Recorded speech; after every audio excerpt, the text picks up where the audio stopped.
So not only is this chick like, not only is she just like bathing, like she also like they ripped off Gremlins too. Like they made this a transsexual Gremlin. Is what they did. Don't get him wet or he turns into a little girl and all his clothes fall out. Oh, Welcome to Japan, everything's fine. Well, that's why they don't feed their little girls after midnight. Well, I keep thinking the fact that you found this on a walk. Every time I get to a part of something and it feels a little sticky, I have to convince myself like, okay, well that's just probably for it because it's been outside. Yeah. Yeah. Well, Down the elements. there's a bookmark in it, and I guess like someone like was getting after it. Is that bookmark made of toilet paper? Yeah, I think so. Oh my gosh. This story behind this. That's the sad thing. Someone beat off to this. The story behind this manga just keeps getting more and more. In his defense, it's a high quality toilet paper. Yeah. Okay, it's very soft. Two ply. It's 2 ply. It's got the little flowers in it. It's quilted. Yeah. Yeah, it's not bad. It's not bad at all. Did you guys watch the World Cup? Well, I guess obviously not, but No. Why obviously not? well, because there's no TV on. Like, because normally, if you were like, why would you think that we weren't watching it? Because it's on right now. We're watching it. Is it? It's on at weird hours, right? Yeah. It's on now.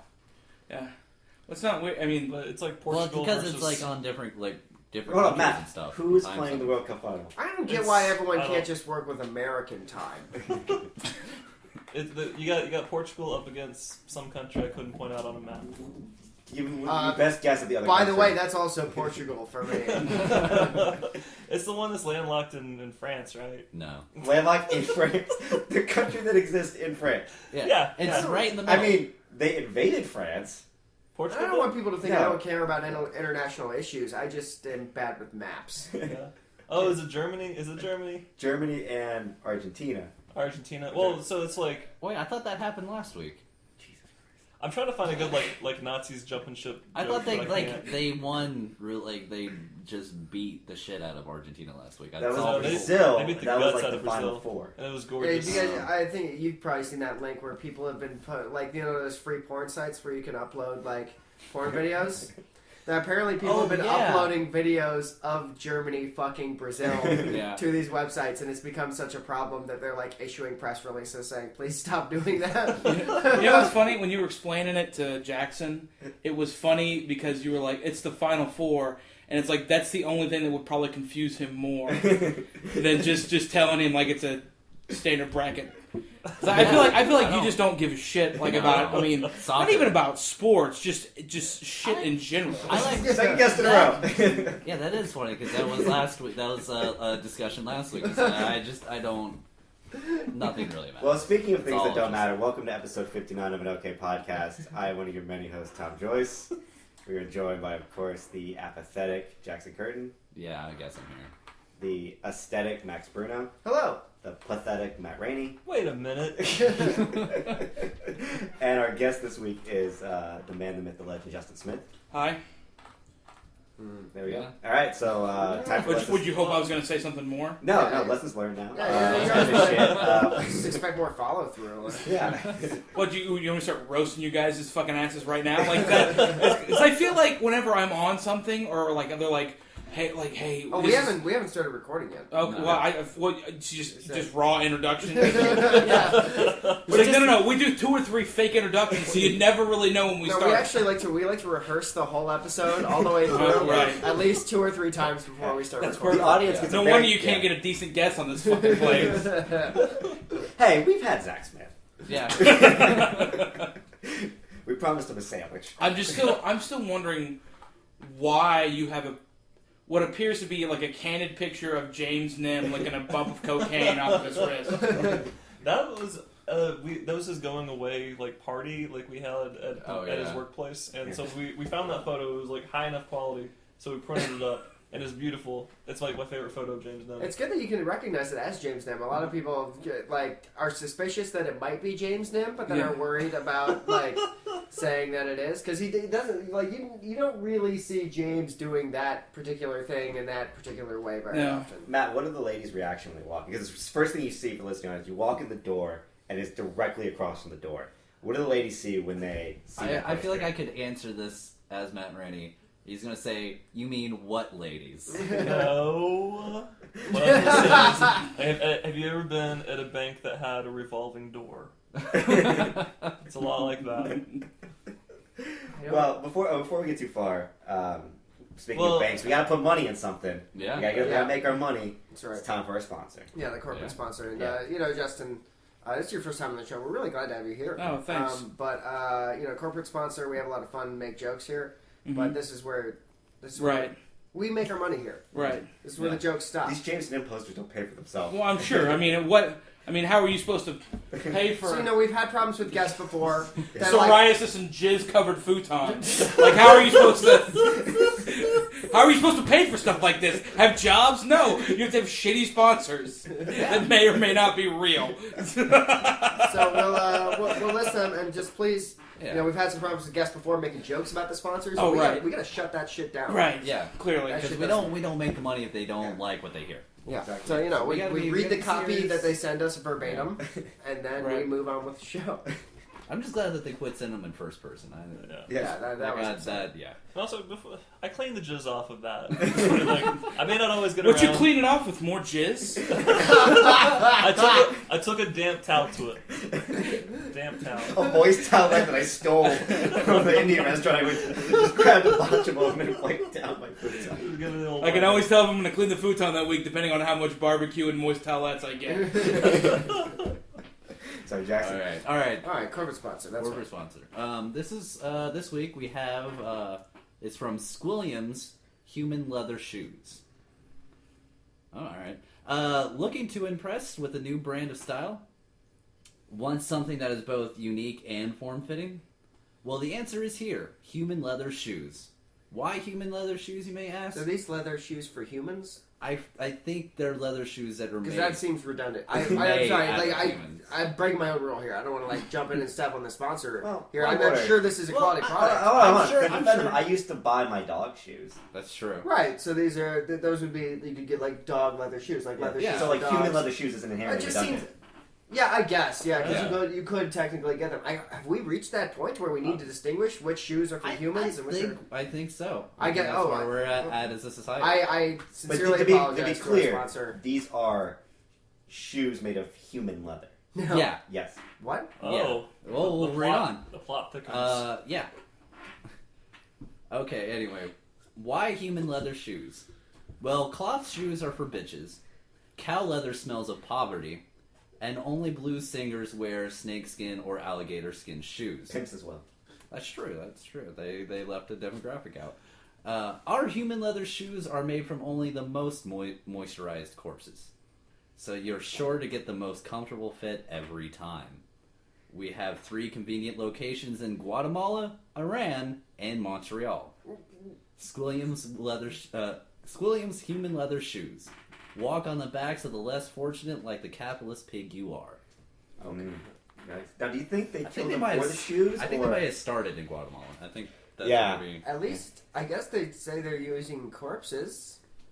But I mean, like Where you are they can get getting corpses. these? Anyway. I mean, you can just have people and then make them into Yeah, corpses. med students get corpses. I mean, I don't know where they get them from, but Well, the hospitals get corpses. That like med students go get like their own corpse as soon as you get in. no, it's like when you go to college, you have to get your books, and when you're a med student, you have to go and get a corpse. I always hated that section of the bookstore. Yeah. It always creeped me out. Just the corpse section right next to the anthropology for some reason. all the formaldehyde just always made me sick. I don't know. That's You know, where the I'm glad that we have a sponsor like this because I've been making my own, and it's just not the same.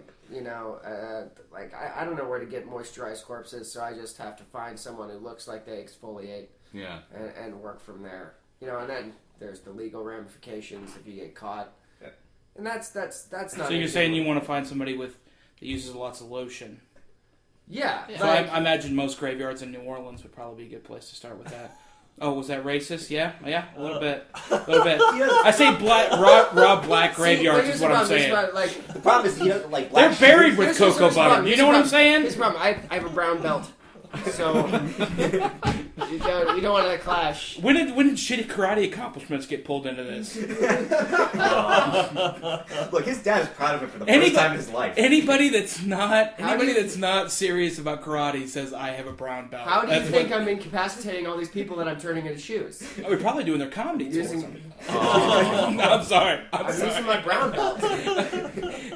I felt bad because the whole time I was watching Jackson read that, I was like, you know what? They should just get a sponsor for like Hooked on Phonics or reading glasses or some shit, because he's sitting there trying so hard, and you can tell that before he says anything, like he's kind of reading it once and then going back over it out loud. Well, the weird thing is the copy is sent over in his handwriting. Like, yeah, they found that font. It's really hard to read. I don't know why Microsoft Office made a my hand style writing font, but it's terrible. Yeah, it's like Wingdings except for Matt Raney appreciating a font joke. Oh, yeah. Well, before we get too far, our theme, if you can't tell, is abuse and anger, because we have Justin Smith on the show, and he is very even-keeled, rarely abusive ever, and we figured this would be a good place to start with you. Yeah.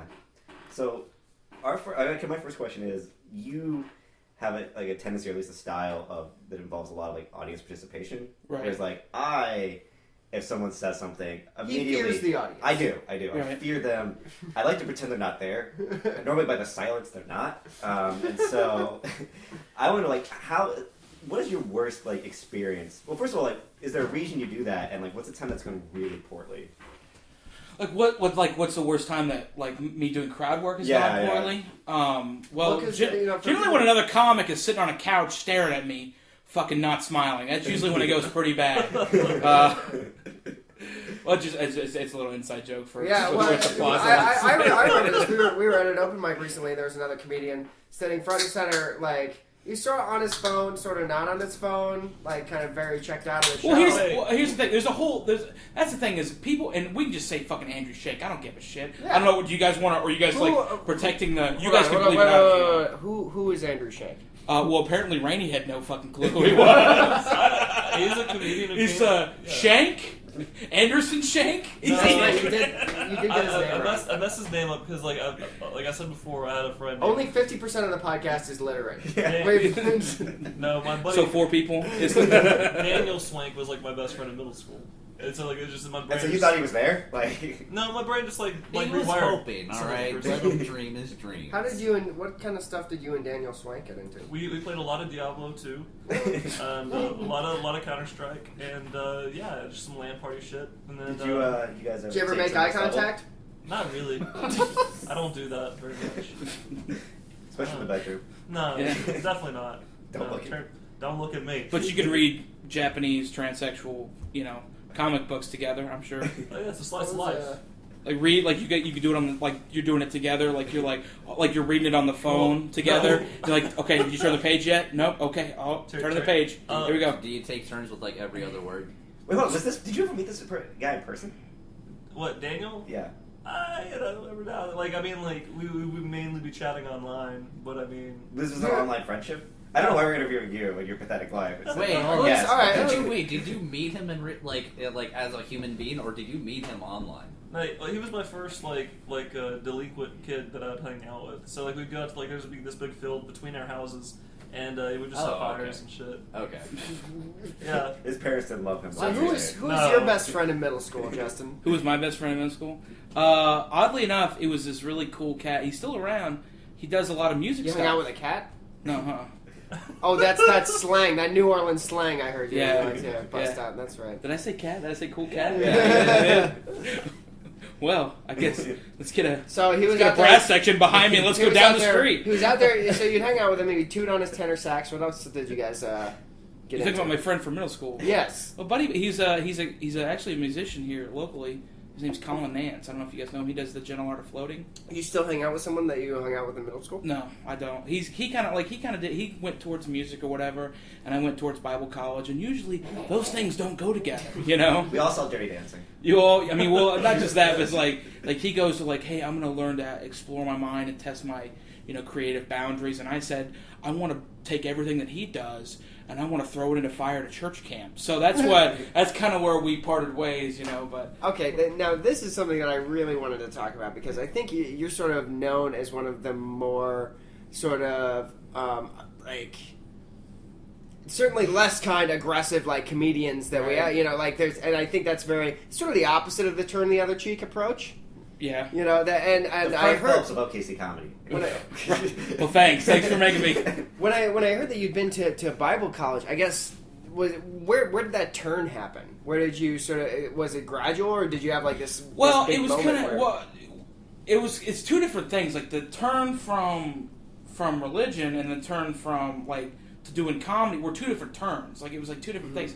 Like I actually started when I was in college. Like I got to where I really wanted to buy. Like I wish I could find the guy at Best Buy in Joplin, Missouri, that did this for me because I was really like I loved comedy. I was really I got into it at a young age, which is really weird because normally you don't get into it till late college. And I think that's pretty common for stand-ups though to say like we got into comedy early and really. Well, I was even at a young age. I found that I could watch it. Like I ended up watching. Even in middle school, I felt like I could do things that most people would. Like I remember when Robin Williams Live on Broadway had just come out. It was on HBO so much, and every time it was on, I would watch it from start to finish. And if you think like you talk about middle school kids now, even in my I would say that I would watch a whole special like that, and it would just blow their mind. Like, yeah, I don't do that. Like, who does that? And so, but sit for an hour. Yeah, and watch one guy talk. Yeah. I'd say. Was he the president? Because otherwise I'm not. But I went to Best Buy. I went to Best Buy in Joplin, and I'd been watching a lot of TV shows, a lot of Fresh Prince, still trying to keep it Jesus-y, And I walk in. Jesus are pretty tight. Yeah. I walked in and I said, "Hey, I'm looking for something different. I want to laugh, maybe some comedy." And the guy just says, "Have you ever thought about watching stand-up comedy?" And I was like, "Well, I mean, I can give that a shot. I mean, I've seen it a couple times, so yeah, sure, let's do that." And this guy, I mean, could have directed me right to the Jeff Dunham section. He could have taken me to the blue collar section. He could have done both those things, but he puts 3 DVDs in my hand. And I thank God for every single one of them because the first one he handed me was Bill Cosby himself. Oh yeah, which is fantastic. And then he handed me Dave Chappelle for what it's worth. There you go. And then he handed me Louis Black, Red, White, and Screwed, which is his, in my opinion, best special he's ever done. I'm a big Louis Black fan myself. I've seen him live, and I never made that connection. That's wild that this watershed moment happens in a Best Buy.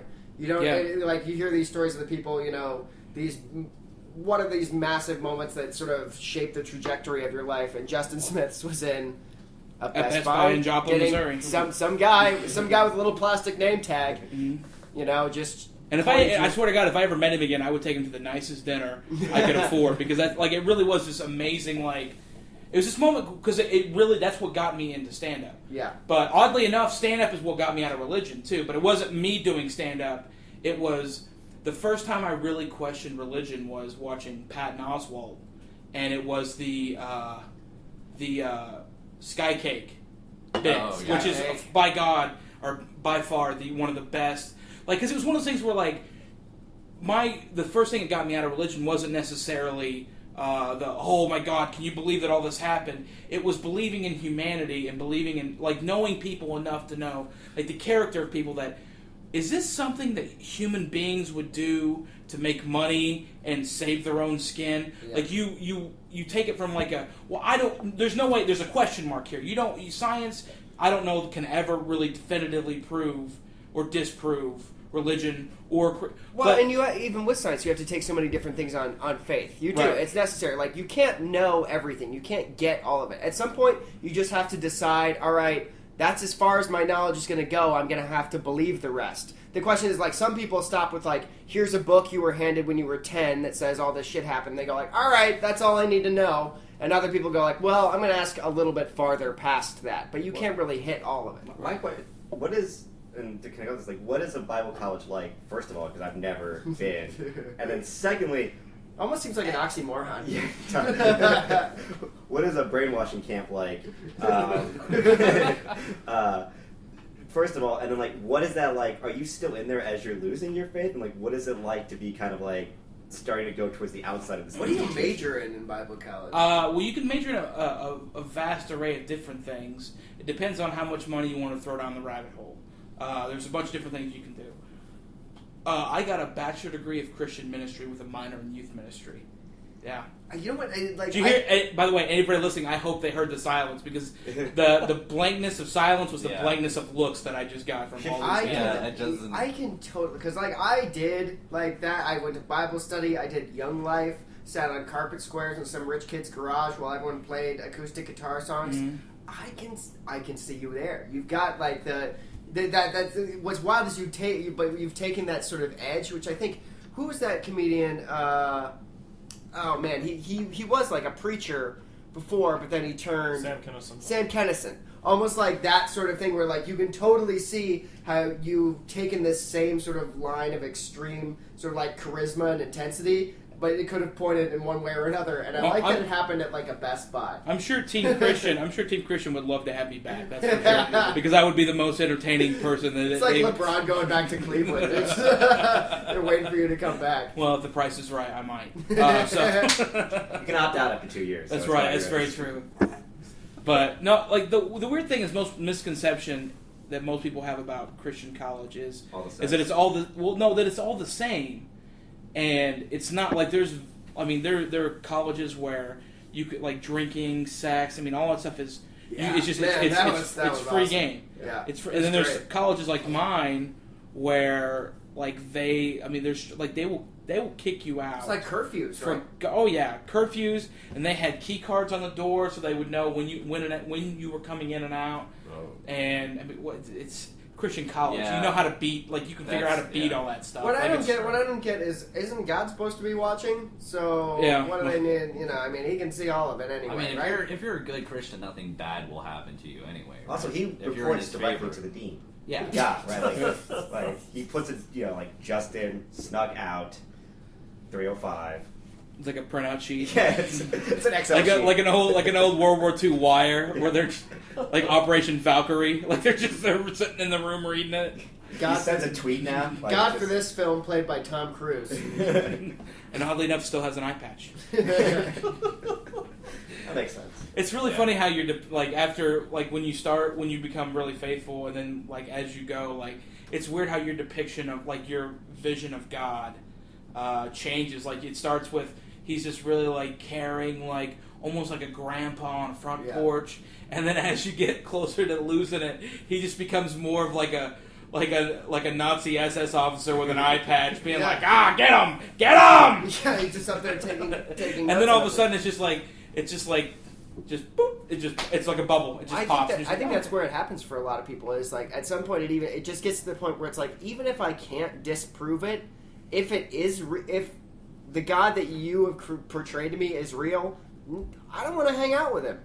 You know, like that's where it kind of gets to, I think, for a lot of people, to where like the more you find out, sort of grow up and expand your perspective, you're like, yeah, he's cool with all this, and he fucks these people, and like you know, because the God they constructed is really vengeful and jealous, and sort of it's like it's us. It's just the worst aspects of humanity projected on to that, and then at some point you just go, well, even if it is real, I don't want to worship that. I'm going to do some other shit and maybe get some sex in the meantime. Well, I don't know. That's the problem I came around with. You did. Well, it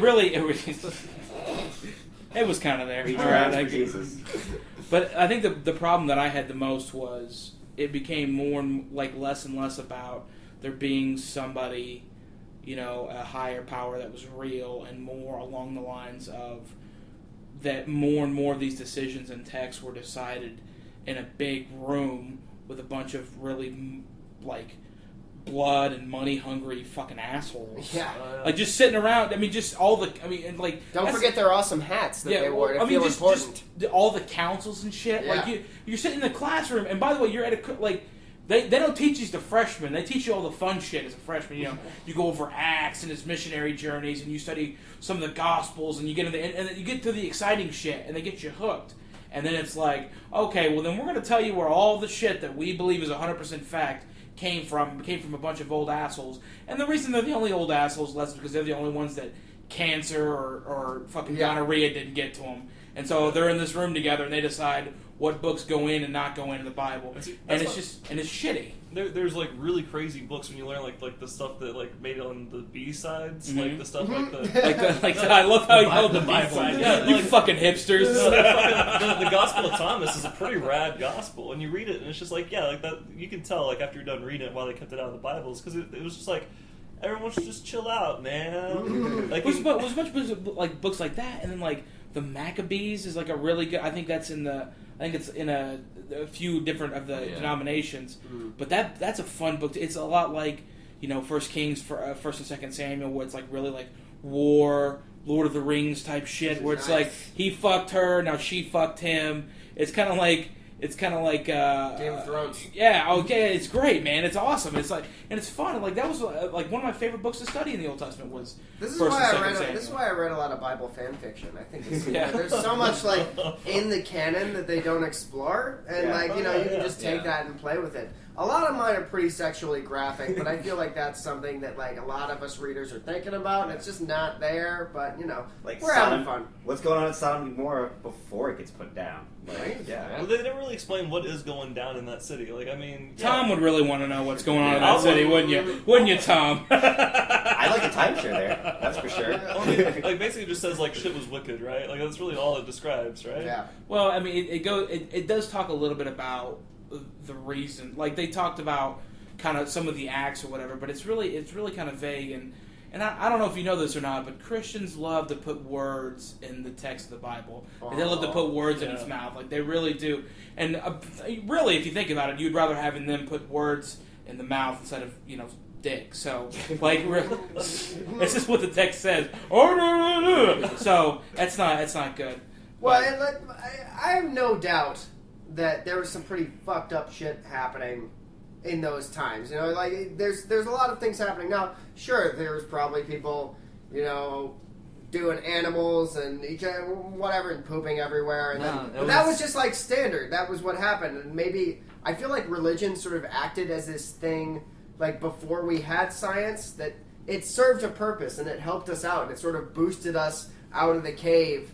And like I think we're coming back to Patton's Sky Cake thing because he talked about that. Like that was the idea. It was like first it used to be like the biggest dude just got whatever he wanted and he was king. And then there was one guy who made up a really creative lie and it actually helped build society. But now we're sort of trying to steer away from that.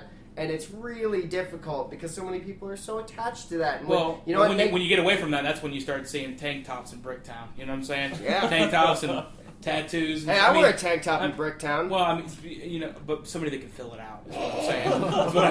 Somebody can get a large tank top, not just one from Tree and Leaf, okay? A little bit small. So, I'm curious, like, is your family particularly religious?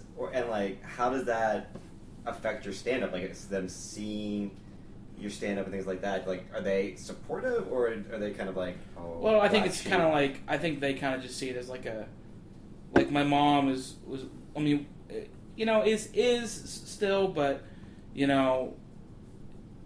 my mom was super religious, my dad wasn't. My dad was just kind of like work. He's the kind of guy that works all the time. Like, that's his... All he thinks about is work. Like, he can be on Saturday and be like, "Hey, Pop, I called to see what you were doing." Well, and all he wants to do is talk just about work. Just old-fashioned masculinity. All work, no feelings. Well, not really even that. He's not that masculine, dude. Which is really weird. He's a hairdresser. It's like, which is the weird part. Like, constantly thinking about that. What dues are for the summer? He really killed himself working that weave. Well, he's not like it's really weird because all he thinks about is work, but he's not like, I mean, he rides like motorcycles and stuff. Leather daddy, I like it. Uh-huh. He's not a leather guy. But he wears he likes to wear like a plain white T-shirt with like cutoffs, like a cutoff, like you wear like a cutoff mechanic shirt that you're supposed to wear with nothing. But he's getting older, so he didn't have the arms to quite pull it off, Yeah. So he wears like a white T-shirt underneath it, and he just looks ridiculous. But he still wears like a bowl cut or like a flat top, not a bowl cut. Hey, bowl cuts are pretty standard with the Christian college crowd. Yeah. That wouldn't be too hard for me to see happening. No. But so we talked a lot about like sort of the religious angle. Let's steer back into stand-up. Yeah, you were in the religious thing. You sort of veered out of that into stand-up territory after the profit of Best Buy bestowed upon you the text. You know, and so the tablets, if you will. Yeah, let's talk profit about of low prices. So what about some of those early times on stage? Like, do you think that you found, because you have like a really distinct like voice and sort of presence now? Was that like pretty easy, or did you have to shape that? Was there No. Was there sort of like beta versions of Justin Smith early on? Oh yeah, well I still have recordings from like 2010, and it's not good. Like it's like I like to hang out. Madison Allen is one of my favorite guys in Oklahoma City, and we hang out a lot. And he's one of those guys that I really like his style, and I kind of see him. Like I see a lot of his stuff is like I see his drive and to be like kind of like when I started, and so it's kind of you find weird guys that you kind of latch on to. I had a conversation with Madison Allen. Just sidebar before we get back to that. And, on our way to Othello's one time, he very recently sort of steered away from his devout Christian faith as well. So I think maybe you're seeing maybe that's it too. Yeah. But it's just kind of weird. But like there's certain guys you kind of you find and you're like, God, I like being around this guy. He's fun, and when they want to learn too. That's one thing is you want to help somebody like that. I remember the time that we kind of hit it off was he just kind of started, and we were outside the comedy club. I normally don't talk to young comics, as most of you probably know. Just because, and in my defense, like it's something that they don't know. Like you guys don't know because you guys start and you guys think you're going to make a career out of this, and you've been doing it for 4 months, and little do you know, you come into somebody like me who's been doing it for 5 years, and I've seen generations of comics come in, I'm going to be the best there ever was, and then in 6 months, 8 months, or they eat their dick at the fucking open mic contest, like, then you never see them again. Or they stop doing it, or they're like, they get a girlfriend or some shit, and you never see them again. And it's like, why the fuck would I invest in you, or even talk to you? Like, we're not going to be friends, okay? Yeah. Because it's clear that you don't love this the way that I love it, because I can't leave this alone. I can't drop it. So when did you're of the blood in, blood out kind of mentality? Like this. Much like a juggalo. It's a family. You must protect it from the outsiders, which gives us pause, because we didn't get to it, and I apologize, for this week in Juggalo history before. We'll take a great respite right now. And, we're jumping you motherfuckers just stop something dead cold, don't you? Yeah. Like, hey, we're gonna talk about something. Like, there are people that still are angry because they're like, what the fuck happened with Andrew Shank? What happened? And you know what? Fuck them. Who cares? Juggalo history. This week. Go. We're going to find out. I don't think podcast B-sides. You can find out the answer to all these questions. We'll find out with Andrew Shank when he's on later in this very episode. What? He's the feature comic of the week? No, I don't. I'm bullshitting. No, he's the podcast headliner. Oh my god. Is that what it is? The opener. because he couldn't be an MC in a feature. He's just going to go ahead and be the headliner. That's perfect. You guys are going to make him not come to my open mic. Mission accomplished, I guess. I'm going to be upset. Hang the banner. Alright, well, I guess we're doing Juggalo of the Week. So, this is, just a reminder that the Juggalo history is made every week. This week is no different. So this week in Juggalo history... So there's a landmark Juggalo history, happening right now. Yes. As we said with the corporate sponsor, don't ridicule it, take it very serious. Please feel free to ridicule this. Please feel free to make fun of it. Berate Matt Raney as much as you'd like for this. All right. Now, as we've been following this case for a while now, the IC... Let's we is a strong word. Yeah. All right. Matt Raney has been following this case very intently. Now, the third person invoking it. Let's do it. The FBI has classified juggalos, and that's ICP fans, as a member of a hybrid gang. It's like weird terminology. Now, here's the deal. People ICP has sued the FBI to get their name taken off of the gang list. And this includes stuff like MS-13, Aryan Brotherhood, folks that ain't messing around. Okay, I would love to see the Juggalos trying to go up against any of those people. They would just have their asses handed to them.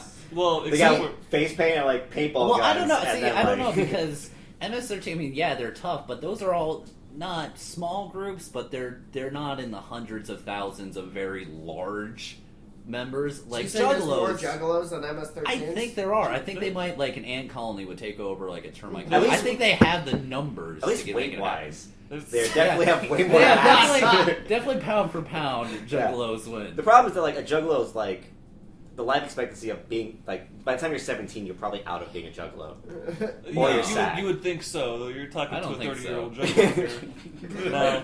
So You're not a real Yeah, juggalo. You're but I a only juggalo became- appreciator. I'm a juggalo enthusiast. Yeah. And I came into this at like 29, so it just means like you can't judge a book by its cover.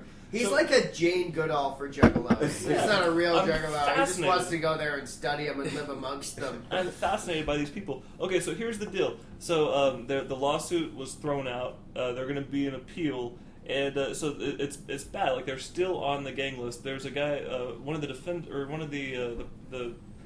people suing was a guy. It was like he owned a company called Juggalo Trucking LLC, who would constantly be pulled over by the police because he had the Hatchet Man symbol on his truck, and that's if the If you're in a Juggalos gang, are yeah. a gang, It is a then- crude drawing of a man running with With a whatever, hatchet. which, by the way, is not a hatchet. It's like a butcher knife. So Yeah. they've misclassified their own insignia, Well, which I like. I yeah. appreciate. It just goes to know that the only kitchens that they're involved in were meth kitchens.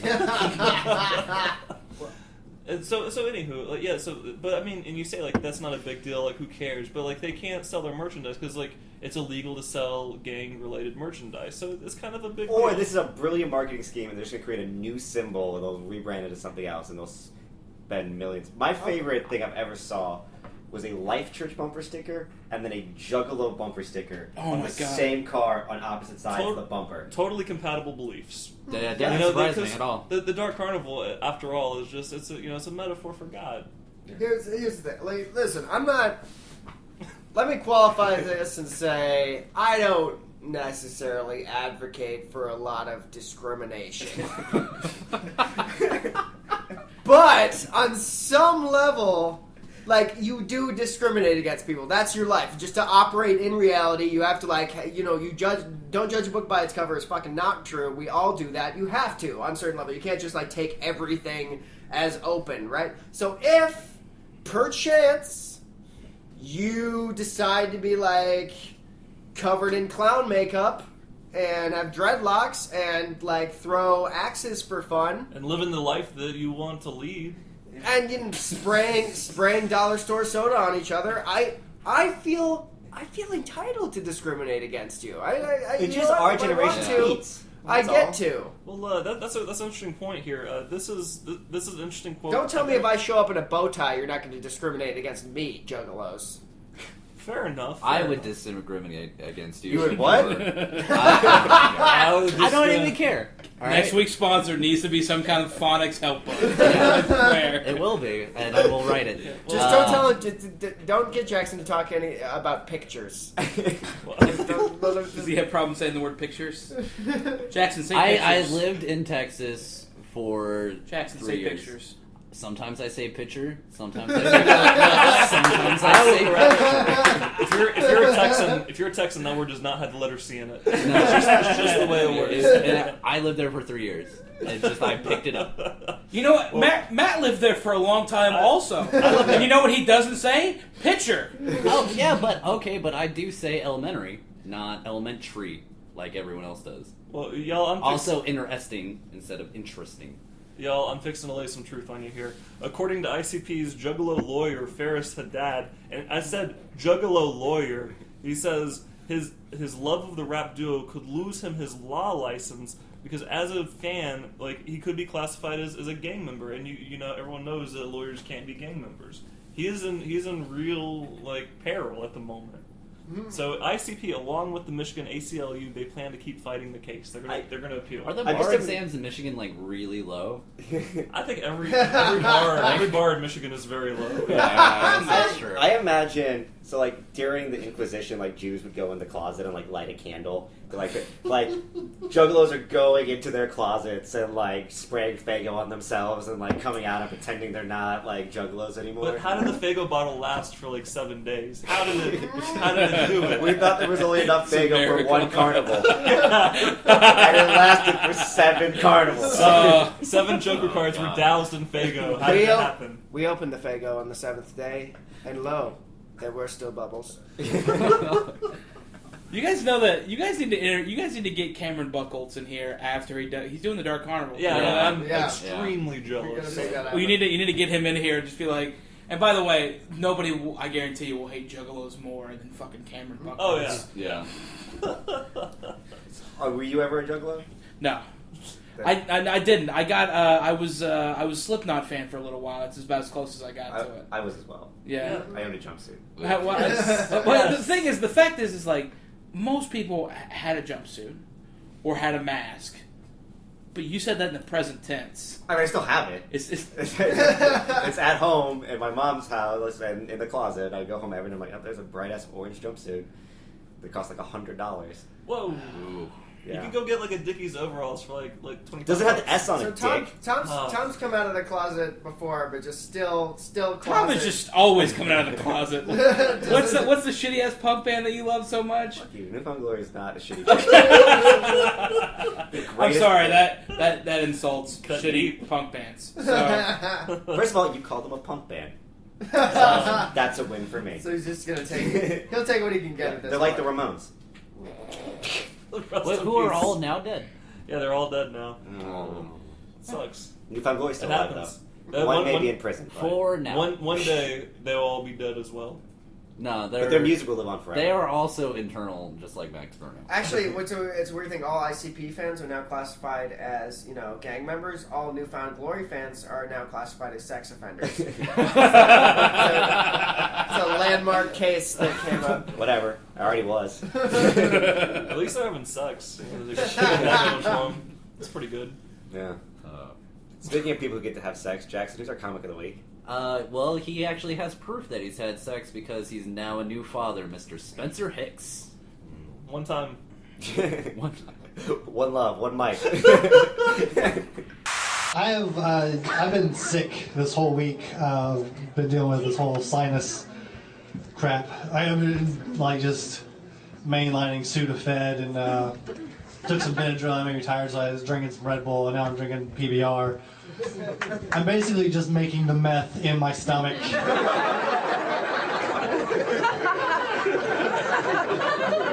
There's no law against that, Mary Fallon.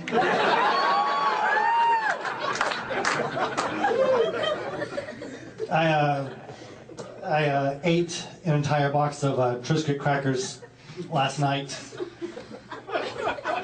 This morning I shit a wicker basket.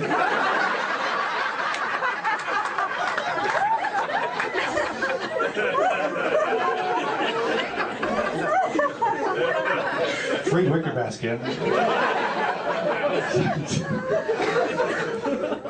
If you get a whole bunch of Triscuit, those will go through you. They'll take hostages. It's like stuff you didn't even know you ate. It's coming with it. It's like, okay.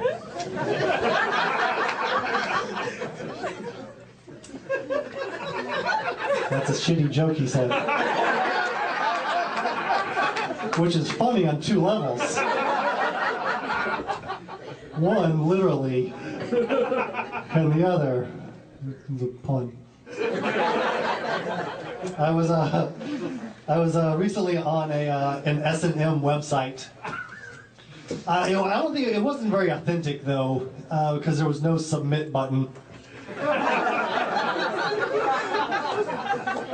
Thank you, Spencer, for being our comic of the week. If you want to be our comic of the week, you can hit us up at nokpodcast@gmail.com, on Twitter @nokpodcast, or on Facebook pages /nokpodcast. And we have decided that we are going to do our 4th installment, 3rd and a half. Who even knows anymore? Yeah, of a Craigslist challenge. I'm determined If to we win this don't one. know, nobody does. Yeah. Yeah. There's a super fan out there.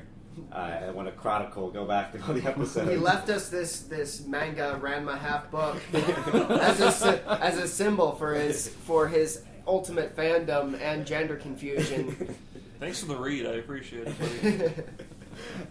And so this week, so what we do is we post, obviously, in the Oklahoma City Craigslist, and we'll tweet out our links to our post. Hey, if you're listening outside of Oklahoma City, by the way, just check out that Oklahoma City Craigslist. You won't be disappointed. There's some good stuff going on there. Yeah. And each time we're going to have a common thread, common thing that we all have to do. We've done, wiener trucks, we've had tapeworms. Well, we've placed personal ads before, right? And then we were Yeah. looking for actors or gigs as part of our short film we had to do. This time we're taking a different angle, a different area of the Craigslist. Yeah, we're going to be posting looking for roommates. Yep. So, Looking for people to lodge with us. Yeah. Somewhere to live, somewhere to settle down. Put Shack down it some up. roots for a while. Shack it up. I like it. so did you ever have any weird like Christian college like dorm mates, or were they all super well adjusted people? No, they would do weird things. My two roommates in college were one was a guy I went to high school with my first semester, and I mean he had a few weird things or whatever, but it was just kind of it was just typical dorm stuff. Like it was just. But, just typical stuff. What? See, I had a roommate, which seems like he should have gone to your I'm college. sorry. Did you want me to set up your story also? Oh. I just think, he had the bowl cut. By the way, that's me setting up your story. He had the bowl. He had the bowl cut. I lived with this dude. He had the bowl cut all the way around his head, and this is what he spent his time doing. And I was a terrible roommate to him, by the way, because I as traumatic as it must have been for him. I didn't have a choice. So if I brought somebody home, we would just sort of have sex while he was in the room, which I can't imagine he ever did, just because of the nature of this is what he did most of the time. He had the bowl cut, and he would sit at his keyboard, right? Because he had a big electronic keyboard in there, and put on headphones, and he would play music, but only he would be able to hear the music. So every time I walked in the room, he's just jamming out.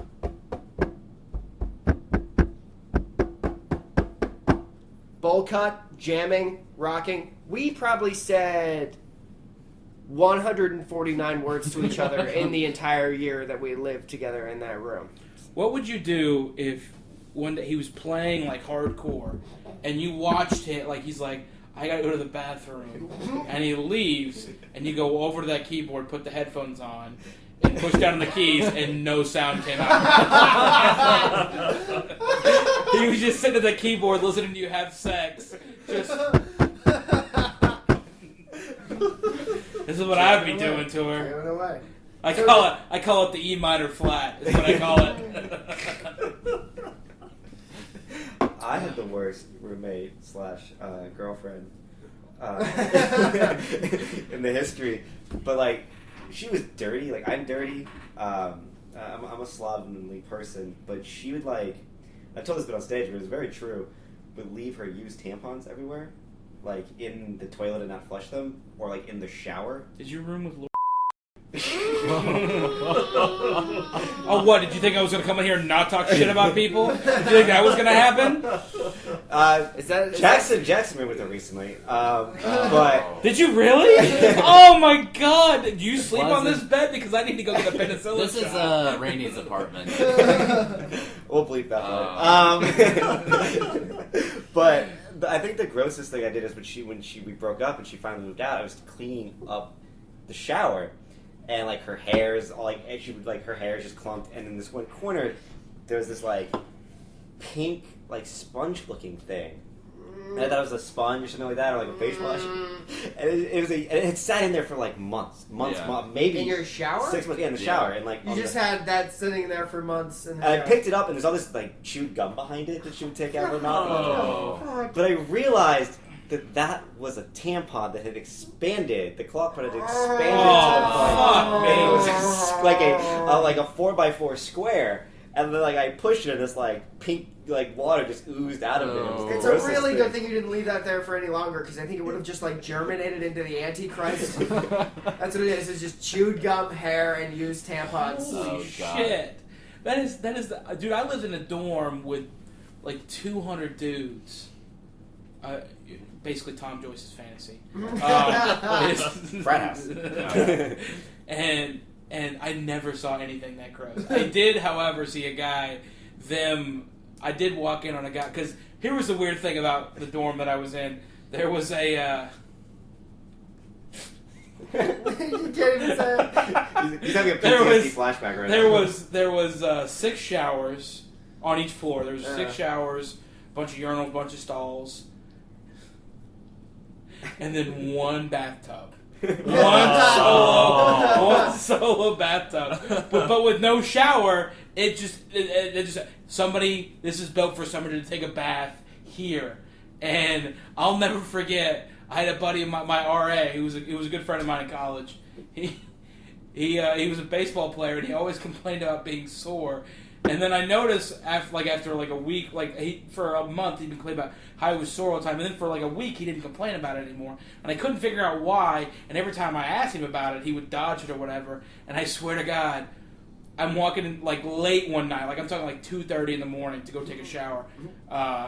And I come around the corner because there's there's 3 showers. There's a back room, and there's 2 showers back there, and then the bathtub. And I swear to God, I walked back there, almost about to fall asleep, and I hear sloshing. Oh. And I walk around the corner, and there he is, turned on his side, just like Jessica Rabbit style, turned on his side, and he's reading a book about philosophy. And then he's reading, and he turns he does this. He turns the page with a lick, and then he gets to the top of the page, and then him and I lock eyes, and he just goes, "It helps me not be sore anymore." And then weirdly enough, everything goes black for the rest of that month. I don't know what happened. Yeah. I just I heard that there's there's a high pitched whining noise, there's a white flash, and then just blackness for a month. I woke up later, everything was fine. I was sore though. I would say the weird thing is that every time I walk in on a guy in a bathroom, that's why I'm sore. And so, that's the opposite effect. I wish I could. I would have done a lot more mischief when I was there. I wish I would have done know what I know now, and been able to just go into all the stalls and just drill glory holes, and not doing it, but just have people that are doing maintenance wonder what the fuck is going on in the campus, The only thing I got that comes close to that is the dudes I lived with in the apartments. I lived with 4 dudes in a 2-bedroom, or sometimes 6, depending on who was slumming there. Just dudes breaking toilets. Just fucking breaking toilets. Just breaking them. Just breaking toilets. Now, see, that's a sacrilege to me. Because here's the thing: is there's one thing that I can live in a shithole in one of the worst neighborhoods ever, but if it's got a great toilet, we're still talking here. We're still communicating. But I can never, because I always fear about breaking toilets because I'm a big dude. And there are times when I get on toilets or whatever, and it's just oh, dude, come on. It sounds like man. in Come one on. of those old-fashioned sub-movies when all the guys look up and you just hear... They're all waiting for the structural integrity to give in. I mean, these weren't even necessarily big dudes. 100%. It's dead on. I love submarine movies, so it's a perfect... exactly what it's like. And if it breaks, you still get the spray of water. It's the same thing. Yeah. Yeah, these dudes are just power lean or something. I don't know, they're treating them like they're lazy boys. I don't know what the deal was. Well, they broke 2 toilets within the span of a month. It was well, I guess we can't shit no more. Good God job, damn. guys. Good No, job. Going to the Arby's. Going to Arby's. I've never had bad roommates. I've always been the bad roommate. I just had in college. My college roommate, I was fucking his sister when she was still in a very long-term relationship with another guy. That is a bad roommate. Holy shit. Yeah. Okay. Yeah. Still underage, too. Yeah. That's not cool. No, she was going to the same school. She was only a year younger than him. We were the same age. But, yeah, that was a mess. It was Well, fun, how? though. Wait, no. You mean Hold on. sex was a mess, or she was a mess afterwards? Everything. Every part. The toilet was a mess. Everything was a mess. Did she leave her tampons everywhere? We broke so many toilets. No. We broke. Blumpkins for everyone. Let's go ahead and so these are our actual real bad roommates here. So what's our so Justin? What's our in our Craigslist ad? What's gonna be our fictional? Right. So first for the listening audience, each of us is gonna post a Craigslist ad, and we'll update listeners on next week. We'll see who got the most responses, the best responses. It'll be we'll have whoever's the guest judge it, but we're each gonna post a Craigslist ad looking for a roommate, and we all have to have this one stipulation in common. And this is where we like to put our guest on the spot and tell them to put us on the spot because we have to fucking write and post these things.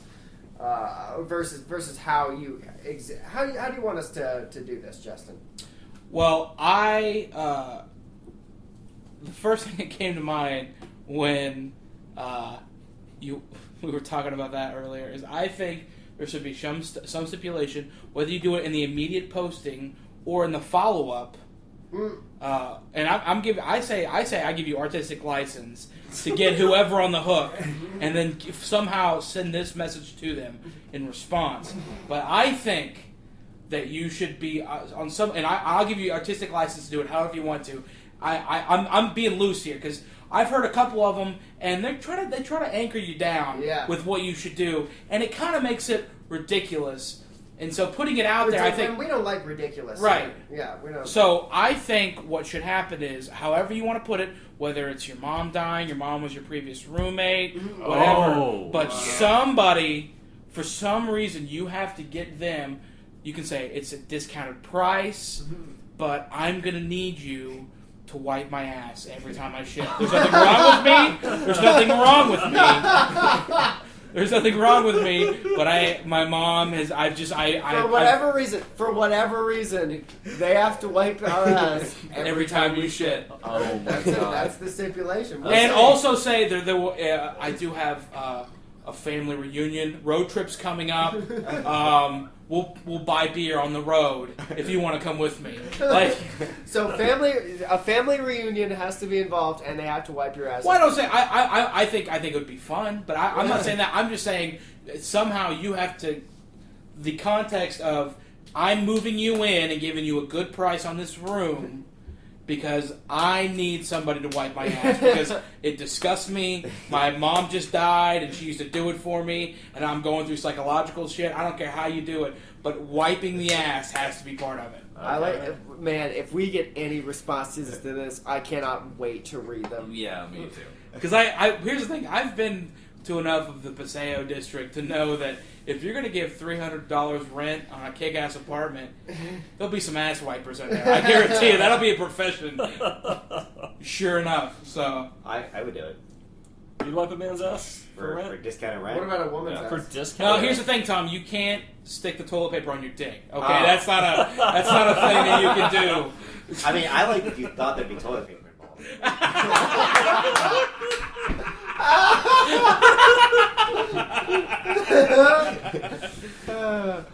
Good thing no one's listening. Well, all right. I'm now quite befuddled, and I feel like I need clarity. Oh no. Yeah. I think it's time to move on. I think it's time to move on to our last segment of the day. Yeah. Well, one of them, the clearest. Let me be clear. Let's get that theme song on. We gotta get that. Let me be. Oh yeah. Let me be. Let me be. Let me be. Asking clarifying questions. Let me be clear. All right, now it's time to play. Let me be clear. Clear. Clear. The go deep. Justin, this is the I know that. This is how the game is played. I'm going to ask it's kind of a hypothetical question. It's a question, but this question does have an objectively correct answer. So you'll be competing with the other members of the podcast to try and get that objectively correct answer. Now, the question itself is a little vague.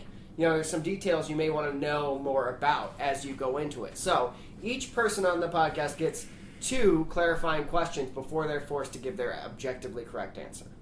And the winner wins the prize. Am I participating in this? Yes. So we will each ask 2 clarifying. So I'll ask one. We'll go around the table, and then we'll go a second round, and then we'll give our answer. So the question this week is one that I think has been touched on by philosophers for a long time. It's one that we all, when we in seeking clarity, may have asked ourselves at some point. It is, how many days in a row could you take your children to the amusement park before it begins to qualify as abuse? That's how many days in a row could you take your children to the amusement park before it begins to qualify as abuse? Now remember, there's an objectively correct answer that we are trying to find, and I suppose we're ready to go. We can take this clockwise? I think we should take the normal rotation, yes. Yeah. As opposed to switching it up to some sort of perverse other rotation. Well, I guess my first question would be, what meals, or am I buying them meals, or am I bringing them in? Because I got a hankering for some chili cheeseburgers. Well, let me be clear. Your children have a variety of different dietary needs and allergies. In fact, all of them have special needs in some regard or another. And, so you're going to have to accommodate them as you go. So some of them you're going to need to bring special diapers, colostomy bag, that sort of changing type stuff to help them dispose of the food that they're fed. Or if they have allergies, you're going to have to pack specific lunches. There's one that only likes raw carrot sandwiches and will have a severe mental breakdown if you feed him anything else. So you got to pack those. But they are illegal to bring in outside food in the amusement park. They're selling their corn dogs. They're selling all those things. It's all overpriced. They don't want to, they don't want you bringing in your own food. So what you have to do is wear a pair of oversized overalls, like the big denim full body overalls, and then you stuff that with the kids' lunches and colostomy bags and other types of needs that you normally wouldn't be able to bring into the amusement park. And is this you only get one question. Wait, you only get one question. Please do not ask out of turn in the rotation. Is this the real world where peanut allergies don't exist? That's another. I'm sorry, but you've asked out of turn. We're crying out. It's too many rules. You can't ask out of turn. Jackson. Now at this amusement park, what style of rides do they have? Well, this amusement park, let me be clear. It's got a particular ideological bent. Let's put it that way. It's got a very specific sort of thing that it wants everyone there to gather from it, okay? It's a Ken Ham amusement park. It's a creationist experience amusement park. So most of the rides involve like riding animatronic dinosaurs or being persecuted by the liberal media. There's lots of different things like that, but it's more about the experience than like getting thrown around. You don't go on a loop. Not a physical loop. You might get thrown for a spiritual loop. They'll show you some things you haven't seen before. But that's the nature of the rides and attractions and foods and gifts and shows and just general overall. Even like the music that's played through with the little speakers. All of that seeks to one general message, which is that God created the earth 6,000 years ago with one man and one woman, not Adam and Steve. And, that all of the ride serves to focus that and just chisel it irreparably into your children's brains. All right, Justin? What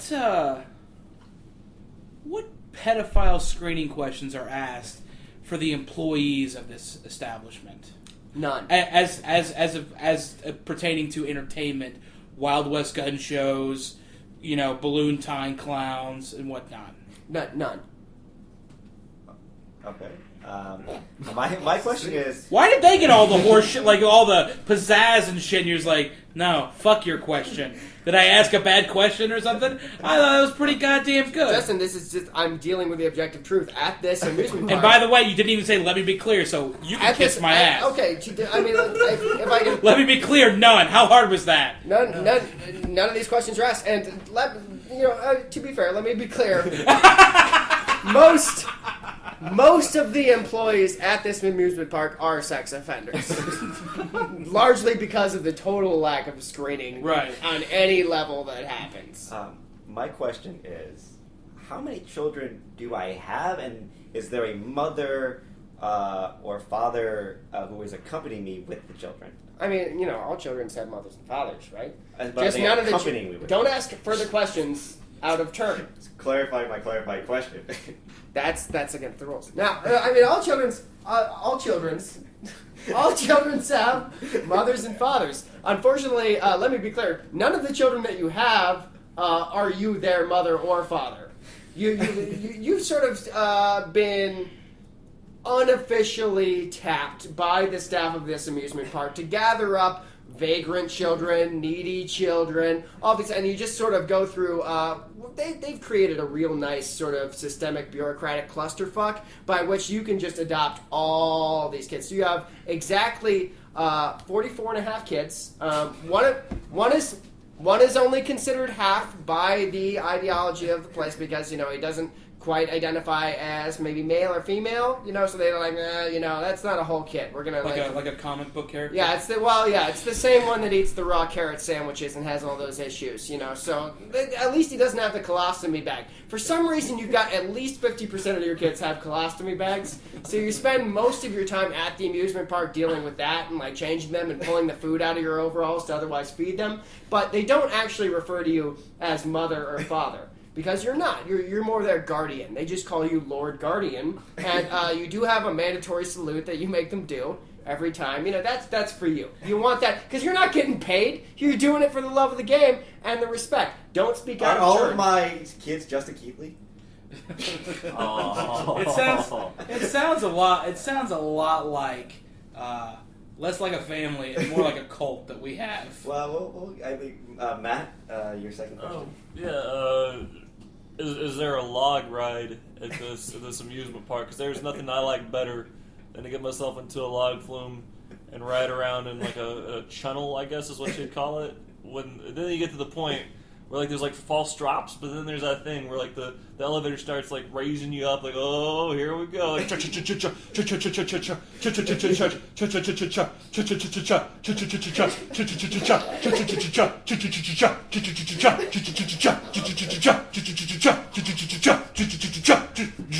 and you splash down. Do they got one of them? You know what? Well, here's the thing, Raney. I think it's easy to say with a colostomy bag, every ride's a long ride. So,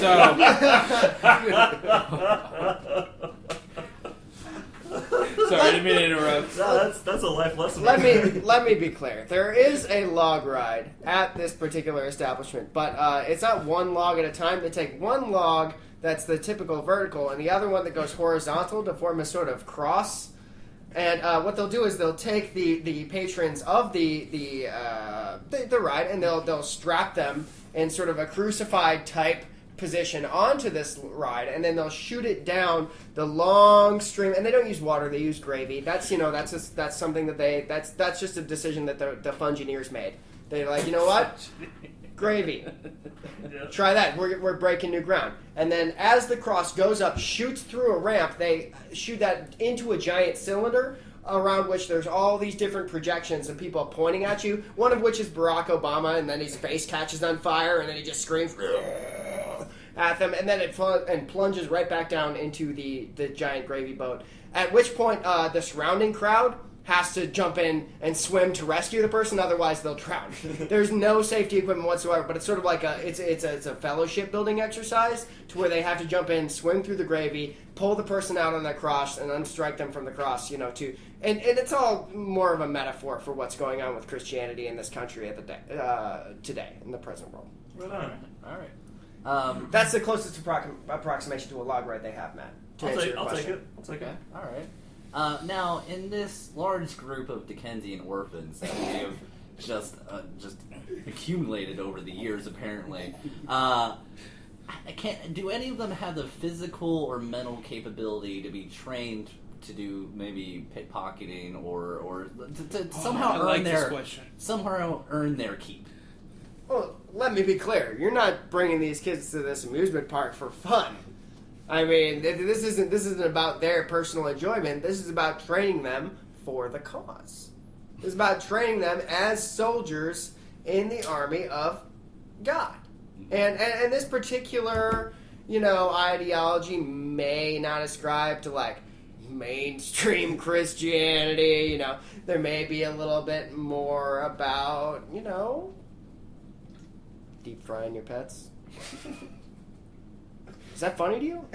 Yeah. Because they take it very seriously at this amusement park. All of the food at the amusement park, which is why you have to bring a lot of your own, is deep fried and is gathered from the surrounding neighborhoods. Mm-hmm. So, like gerbils, cats, dogs, any of those that the kids go out at night, not during the day hours where they get to play in the Fanciful Funland, ride the gravy cross into the lake and get rescued. That's all fun. But nights when the work happens. Nights when the work happens, and the work involves going out on the surrounding townsfolk, stealing their pets, battering them up with our favorite spices and our favorite mix-ins, Accoutrements.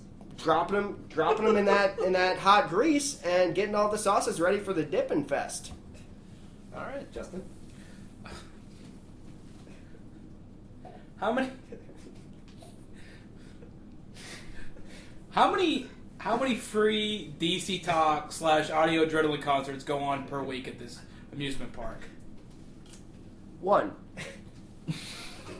Am I doing it wrong? Okay, or is this a thing where every week you make the guest who has had to walk up steps and come to fucking 8 Mile to come to your shitty studio? You just make him feel like shit. Is that the thing? Like I'm the asshole? No.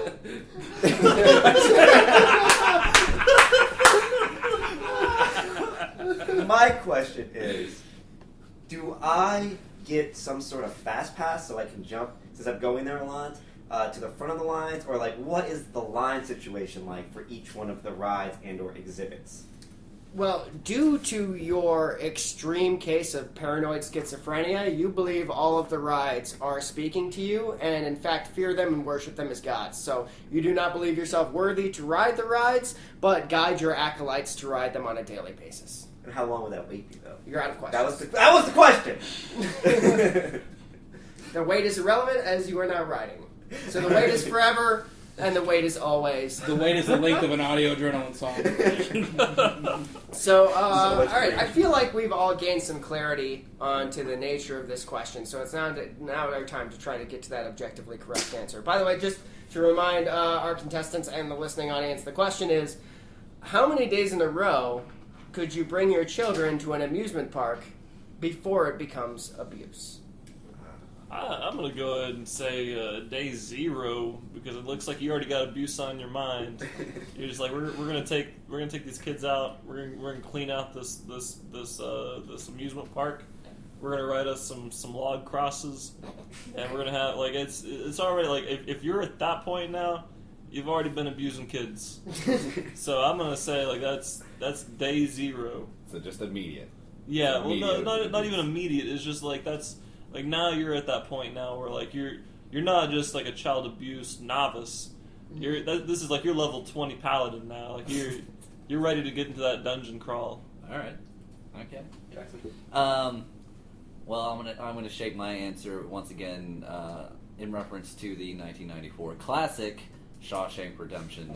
Now, Andy Dufresne spent 3 months in solitary confinement, or the hole, as it's been known. And in that time, that's when the warden was being abusive to keep Andy Dufresne's mouth shut. So I feel like 3 months is the appropriate amount of time before it becomes abuse. Justin? Sticking with the religious theme of this theme park, I say you have 40 days and 40 nights before it's considered abuse. And not even abuse. I mean, we're just enriching the souls of America's youth, teaching them how to hate gays and burn books. That's what I do every day in my classroom. Being from Orlando, the theme park capital of the world, I feel like I'm an expert. And the answer is the theme parks are magical. They're fun. They're a place where fun and fantasy come together and frolic and friendship. So my answer is never. You can never. Never becomes abuse. Infinity, like for forever. Really, that would be my answer. They never becomes abuse. All right, are you guys ready for our objectively correct answer? Yeah. Let's get that drum roll. The objectively correct answer to this question was Tom Joyce's. Never. It never becomes abuse. Though he did qualify it incorrectly, it's not because of the fun and friendship and other F's that he stumbled through as he was trying to answer. It's mostly because of a Supreme Court ruling that says that, with religious freedom, none of this qualifies as child abuse. As long as you believe it, you're good to go. All right. No, very good. Yay. So what did I win? Oh, yeah. Can someone give him his prize? Oh. No, not the book. The toilet paper inside of it. Ah, The yes. toilet paper bookmark. Toilet Hold paper on. bookmark Hold on. from a transgendered manga found in the street. Guys, it's scripture. It's scripture. And you know what? I think Zachary Taylor might have wrote it because it just says "Welcome to Earth." Genesis 1:1. I feel like that's a book that Zach Ishikawa would really get into. Why isn't he here? He hasn't been on the show lately. He's always Darn. here. Wait, hold on. no. You mean to tell me that I'm here because Zach Ishikawa canceled? No, Is that why I'm here? he's always just he's like our Justin Timberlake if we were Lonely Island. Yeah, So, he's a regular collaborator. Yeah, he Oh, okay. comes in. I thought you guys were the thing of like everybody here is terrible. So Yeah, but that's not the analogy. Let's go ahead. Speaking of being terrible, let's talk about where people can see us be terrible. The Conservatory on the 18th. All of us are doing on the show. 18th. It's on Western. It's a little difficult to find. It looks kind of like a homeless shelter meets rape dungeon, but it's a pretty cool venue, and we'll be telling jokes. Yeah. Max Weeby. Well, I'll definitely be there, but you gotta find me on Twitter. You gotta go to @Max__. That's 2 underscores, Bruno, because I think, I may be writing the future religious texts for the rest of humanity. So I think, like, in like 1,000 years, they may look back on the tweets I've tweeted and find those to be truly meaningful. So, be ahead of the game. You can be a tweet hipster and follow me @Max___ Bruno. I deserve it. Matt. The conservatory show. Also, I'm playing with good buddies, the Whizbots, on the 19th during OKCI. So you can get tickets, see some improv, and see us. And I guess the Mick Foley show has already come to pass, so you'll know if I sucked a dick or not. Once again, Conservatory 18th. Definitely come to do that.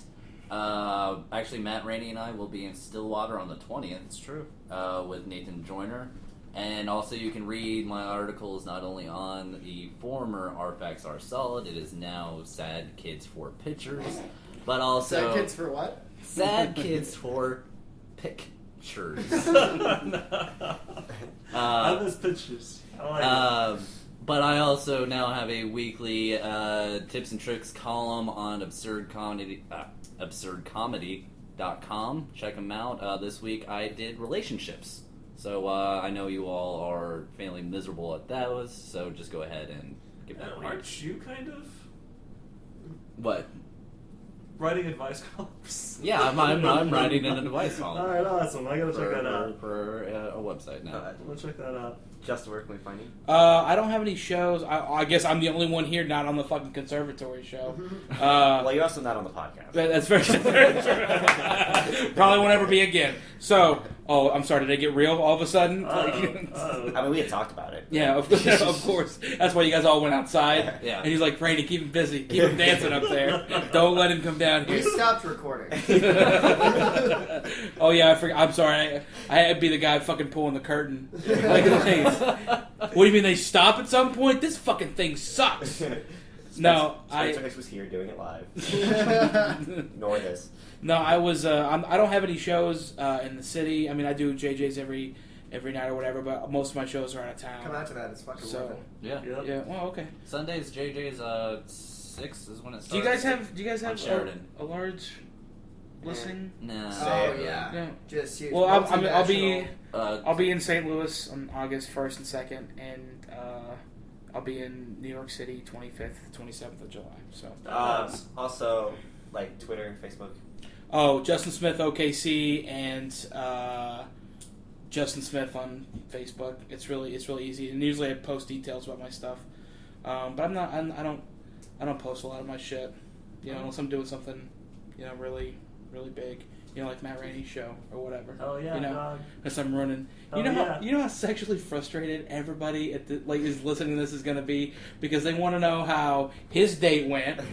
They still don't know what happened with Andrew Shank. And you know what? I kind of like it. I kind of like leaving them frustrated. It's fun. That's It's kind of fun.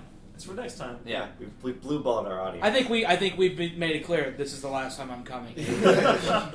Hold on, what date? Oh, That I was forgot. March. Fuck, God damn it! You had to bleep that again. Too. I didn't know. Oh no, there was no date. No, there was no date.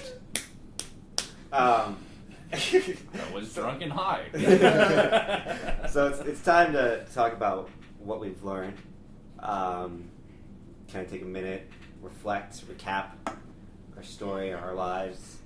I've learned that apparently art schools do not require GEDs or the ability to read.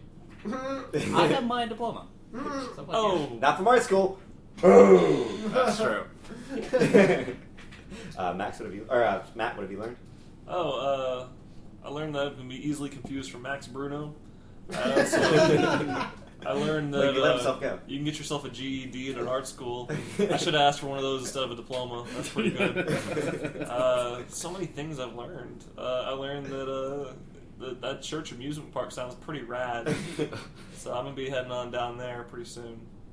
Jackson. I learned that apparently I don't read none good sometimes, and I'm fixing to get me some learning. You went to Christian colleges. I'm going to one of them Christian colleges. Yeah. Justin, have you learned anything in your time here? Well, I'll tell you, in my time sitting here at this table with you fine gentlemen, this is the first time I've ever sat at a table and was thankful for my Christian college education. Because this is the one time I feel like I am the intellectual big dick. I can flash around my diploma with you fucking guys. So, thanks for giving my degree. So, you guys should be in the Ozark Christian College pamphlets of like, you could go to this school and do this, or you come to our school and do this. And last, of course, not least, Max.